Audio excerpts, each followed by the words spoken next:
Hello folks, welcome back to the channel and welcome back to part 3 of sorting out the welding on Derek here.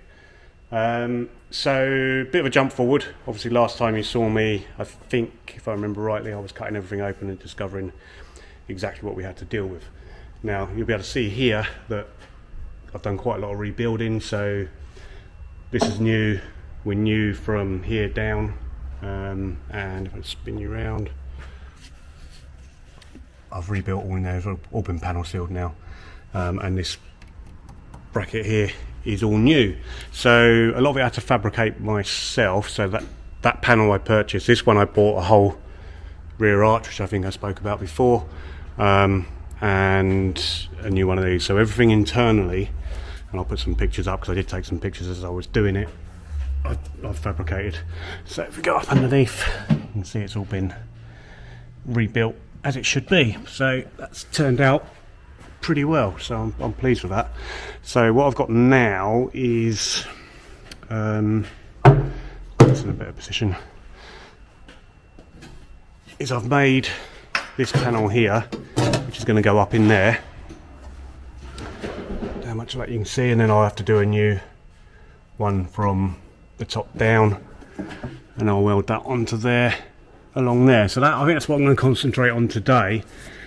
It's taken quite a while because I'm generally getting like 3 or 4 hours a week just on Saturday afternoons working on it, but that's why I haven't done updates as often as I perhaps should have done, because just wanting to crack on really and get as much of it done as I can. Yeah, I've still got that piece there to do, and I've got various bits for that which we'll go through when I get to it.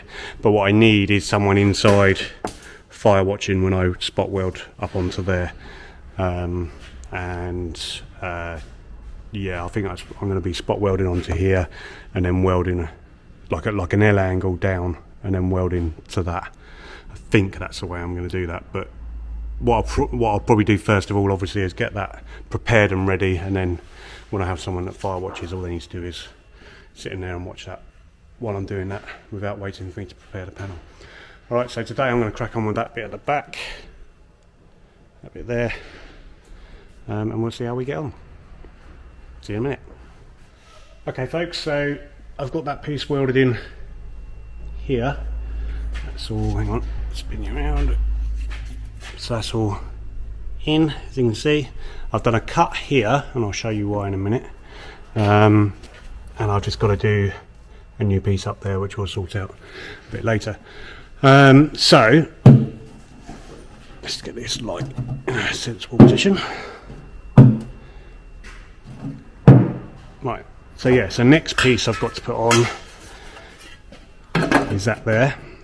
So that is why I have put a cut here.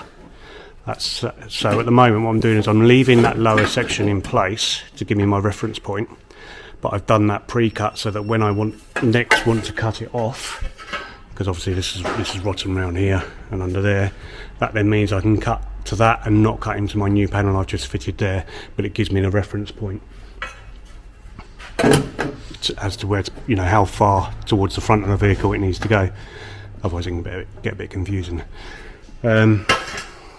That dent's a bit annoying. That was when I was sort of beating it into shape, there was a bit of welding slag there that dented that, but never mind. I might be able to do something with that a bit later. But yeah, so we're getting there. So what I'm going to do now is prepare this piece to spot weld in, and that'll be that piece done, and then I'll cut that off and prepare that piece to weld in, and then after that I'll do the bit that's up in there.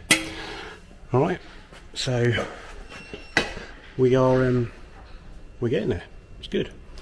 So yeah, so I'll get that all prepared up, I'll get that welded in, and then I'll show you getting this piece ready. Alright, see you in a bit. Hi folks. Right, it's actually another weekend now, but last weekend at the end of the day, on the Saturday, got this bit in, and we got the, oh, where's the torch? We've got the floor in there welding. It's all like obviously seam sealed up at the moment. Looks a bit messy, but we'll clean it up a bit in the, you know, towards the end.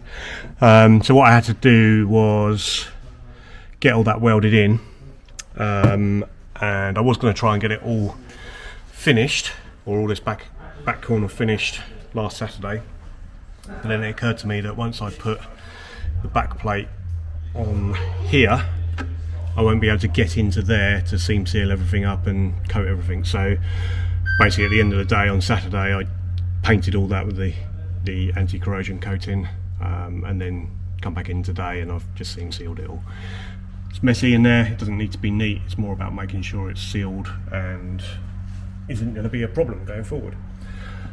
So what I've got to do now is that piece is going to go on there like that to close that off. Got spot welds along the bottom, and that'll finish that up.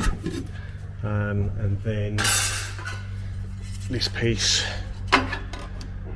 to go on there, and that'll be spot welded or plug welded along the back there, and that'll be that all in, and then we'll be finished with this corner, which will be really good.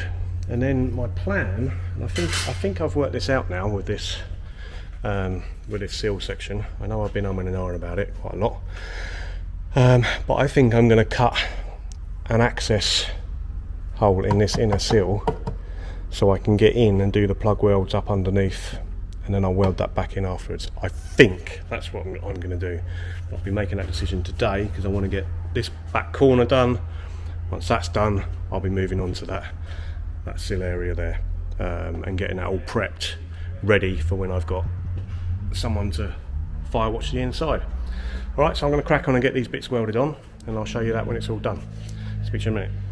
Okay, we've got the back welded up now, so that's all on, and we've got the back end of that box section, and I've painted it all with the zinc rust coating or anti-rust coating. So once that's dried, I'll seam seal all that up, and then that can all be under sealed under there once that's all gone off. And that is that done. What I will probably do is I'll probably drill a couple of holes in here, because the reason that rusts out is up there you've got the old intake for when they were air cooled, and water gets in there, runs all the way down here, and then sits, that seam there is the bottom of that pocket, sits in there and rusts it all out. So that's great. So we will I'll make some holes in there so it's got some drainage. I mean, obviously when you're manoeuvring about and driving about, it will come off that way and drain down here, but all the time they're parked, it's just sitting there, which is less than ideal.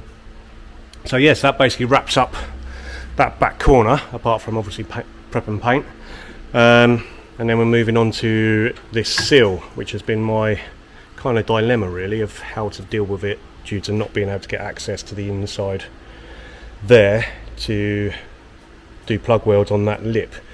Now there's various ways I've been thinking about this, one of which I'm not happy with, which is to do a few sort of stitch welds, so to speak, along here and then cut the groove back into it. And I don't really like that idea because it feels like a bit of a bodge to me, and also around where them welds are you'll probably get sort of kind of distortion either side, which I don't want. So my idea is a little bit kind of radical, or I don't know, extreme perhaps, but I'm going to do it anyway. So I am going to cut sort of along here, down there, along there and down there, and I'm going to remove this piece, which will then give me access to, if you can just about see, you might be able to see it in there, I'm not sure, to the lip, so I can then plug weld up onto the lip, seam weld down here, I'll leave a little bit of lip here, I'll plug weld there and there, and then I'll weld that piece back in again, and then do all my plug welds along the length. And I think that is about the only sensible way I can do that. Seems a bit extreme cutting out a really good panel, but we're welding it back in again, and we'll make sure we get plenty of rust protection in there afterwards. But I can't see any other way of doing it because you just can't get to that seam.